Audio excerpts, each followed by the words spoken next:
Assalamualaikum warahmatullahi wabarakatuh. Pemirsa yang saya hormati, kini Anda sedang bersama kami, kru Elsa TV dalam program Kedai Harmoni. Obrolan dengan seputar isu agama, sosial, budaya, dan hukum. Acara ini dipersembahkan oleh Departemen Kajian Lembaga Studi Sosial dan Agama dan disiarkan melalui kanal Elsa TV di situs elsaonline.com. Telah hadir bersama kita Bapak Dr. Teddy Holiludin selaku Direktur Lembaga Studi Sosial dan Agama. Assalamualaikum, apa kabar Pak Teddy? Waalaikumsalam warahmatullahi wabarakatuh. Kabar baik Mas Anwar. Pak Teddy, edisi kali ini kita mengangkat harmoni dan perdamaian. Ini edisi perdana. Tapi sebelum ke pembahasan harmoni dan perdamaian, saya minta Pak Teddy menjelaskan apa maksud atau tujuan pembuatan program ini. Silahkan, bagaimana Pak Teddy? Ya, terima kasih Mas Anwar. Jadi Elsa, lembaga yang selama ini bergiat dalam kajian tentang harmoni, perdamaian, dan penghargaan terhadap kemajemukan, berusaha untuk menyebarkan ide ini secara masif, secara luas. Dulu tahun 2005 hingga 2009 kita masih menggunakan media cetak, lalu bergerak secara perlahan dengan menggunakan media online, dan hari ini kita mencoba memulai menyebarkan isu itu dengan media ini, media video ini. Harapannya tentu akan semakin luas teman-teman menyerap isu ini, akan banyak orang terlibat sehingga isu-isu tentang perdamaian, kemajemukan bisa dinikmati oleh banyak orang. Kira-kira seperti itulah ide awal kenapa kemudian kita menyiapkan program Kedai Harmoni ini. Tapi secara umum Elsa kan sebagai lembaga ya, visi dari Elsa sendiri bagaimana? Secara umum Elsa sebenarnya memiliki visi ikut terlibat dalam proses demokratisasi sebagai bagian dari masyarakat sipil.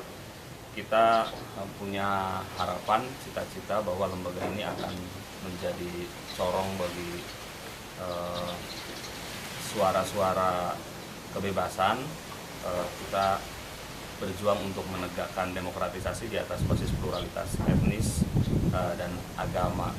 Nah, dengan berpegang pada visi itu, maka Elsa memproduksi berbagai macam gagasan, berbagai macam ide untuk mencapai visi tersebut atau yang sejalan dengan visi tersebut.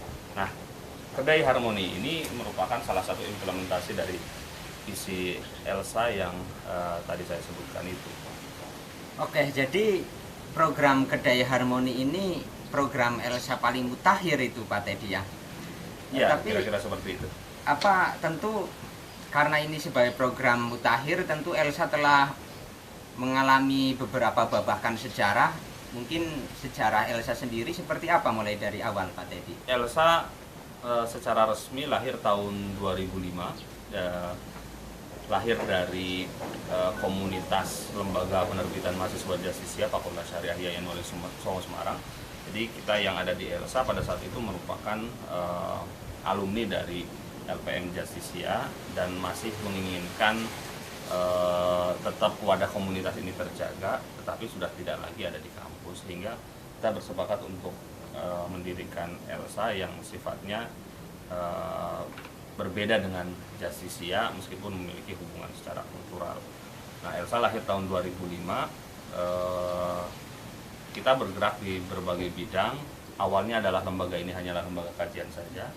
Lalu kita coba mendiseminasikan gagasan itu melalui media massa, lalu menerbitkan karya, menerbitkan buku, dan tahun 2009 kita ikut terlibat dalam monitoring atau pemantauan kehidupan keberagamaan di Jawa Tengah khususnya sampai sekarang. Nah, program ini merupakan salah satu upaya untuk menyebarkan, mendiseminasikan virus-virus perdamaian dan harmoni bagi masyarakat secara umum. Kira-kira dari situ itulah Elsa berjalan. Oh, jadi banyak sekali kegiatan Elsa.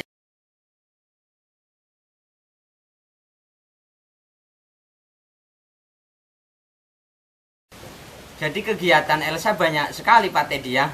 Ya. Tapi yang menjadi isu utama apa ya selama ini?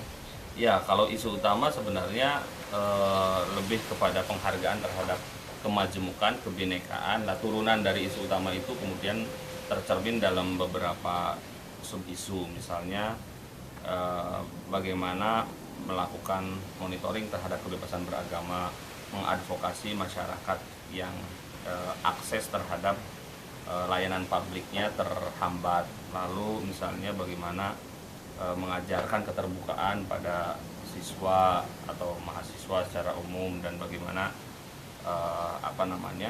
mengangkat, mengkaji isu-isu hubungan antar agama atau kajian-kajian keagamaan yang terbuka, yang progresif, dan yang lain sebagainya. Pak Teddy, Kedai Harmoni ini salah satu program Elsa tentu, tapi harapan dari Elsa terkait acara ini bagaimana ya? Ya, jadi ini kan media yang sebenarnya sangat murah, bisa diakses oleh banyak orang, dan dulu tahun 2009 awal-awal Elsa berdiri, kita sama sekali belum membayangkan ada media yang sedemikian bisa digunakan sebagai untuk menyebarkan isu-isu perdamaian ini. Nah, dengan program ini, dengan media yang kita miliki sekarang, tentu saja Elsa berharap bahwa apa yang kita diskusikan, wacana-wacana yang kita geluti juga bisa direspon, juga bisa dikritisi jika mungkin oleh banyak kalangan, atau khususnya kalau misalnya bagi pejabat publik, ya ini bisa menjadi masukan bagi para pengambil kebijakan tentang khususnya isu yang berkaitan dengan masalah-masalah agama. Tapi kedepannya diskusi-diskusi kita di Kedai Harmoni ini tidak hanya masalah agama, tapi juga masalah-masalah lain, masalah-masalah sosial, misalnya bagaimana respon terhadap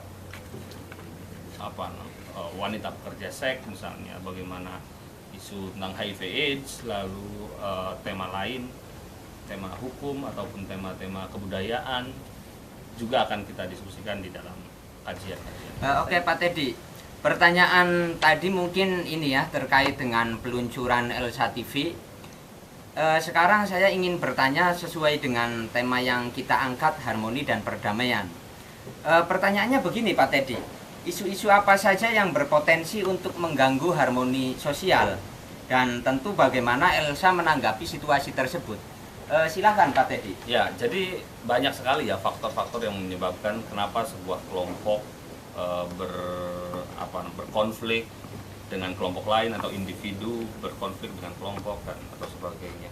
Ya, ada banyak faktor, bisa jadi karena faktor ekonomi, ada perebutan lahan, sumber daya alam, ada faktor politik, misalnya ini kan gencar-gencarnya nih mau menjelang pemilu, jadi ada kepentingan politik yang kemudian dimanfaatkan oleh mereka yang tidak bertanggung jawab, atau karena penegakan hukum yang tidak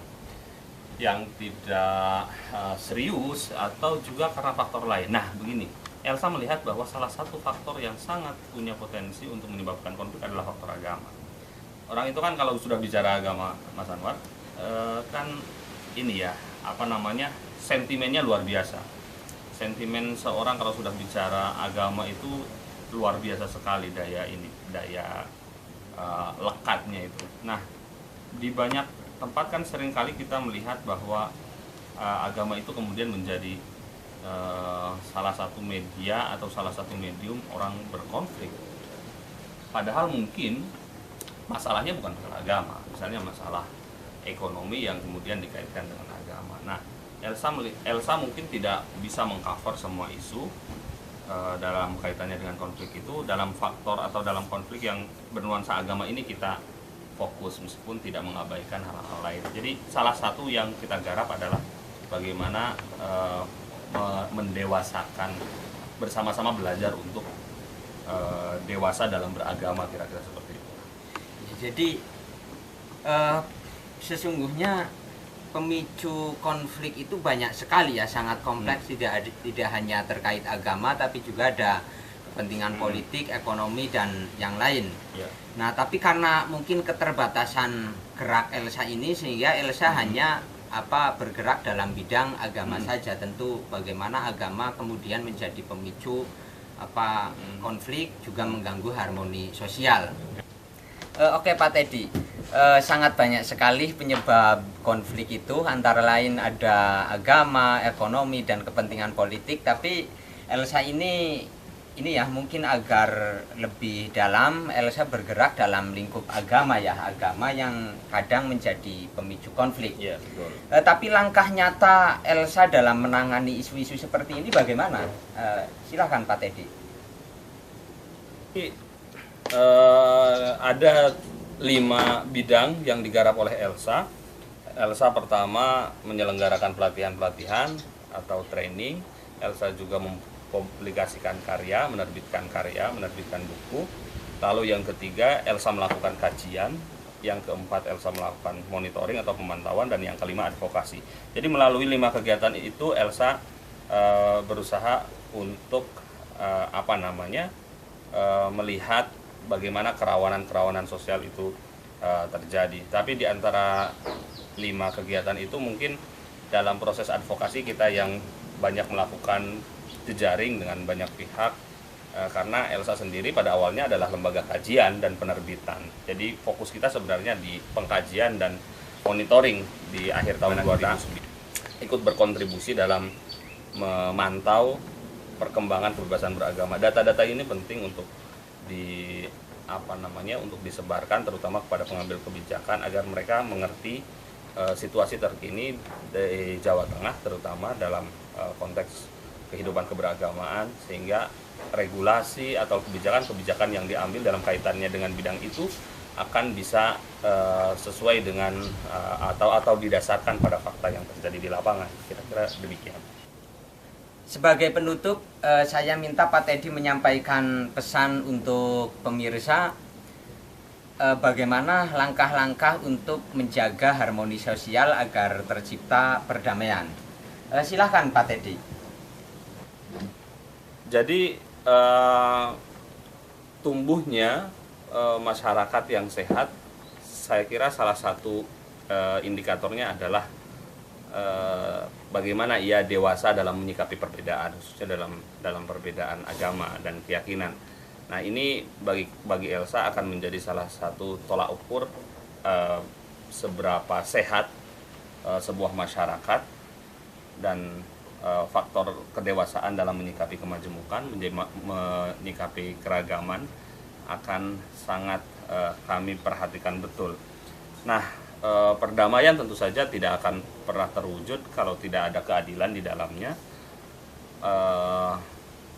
baik itu yang muncul dari sesama masyarakat, di elemen masyarakat sipil sendiri, ataupun dalam relasinya dengan pemerintah. Jadi soal perdamaian itu tidak hanya semata-mata tanggung jawab pemerintah, juga tidak sama-sama menjadi tanggung jawab masyarakat. Ini adalah tanggung jawab kita semua elemen masyarakat dan aparat pemerintah wajib terlibat dalam bertanggung jawab, lebih tepatnya dalam menyebarkan isu-isu toleransi untuk membangun harmoni sosial agar perdamaian yang kita cita-citakan bisa terwujud. Saya kira itu mungkin harapan kenapa Elsa kemudian berinisiasi untuk membuat acara bertajuk program Kedai Harmoni ini. Perdamaian adalah tanggung jawab kita bersama. Dengan menciptakan keadilan, perdamaian akan terwujud.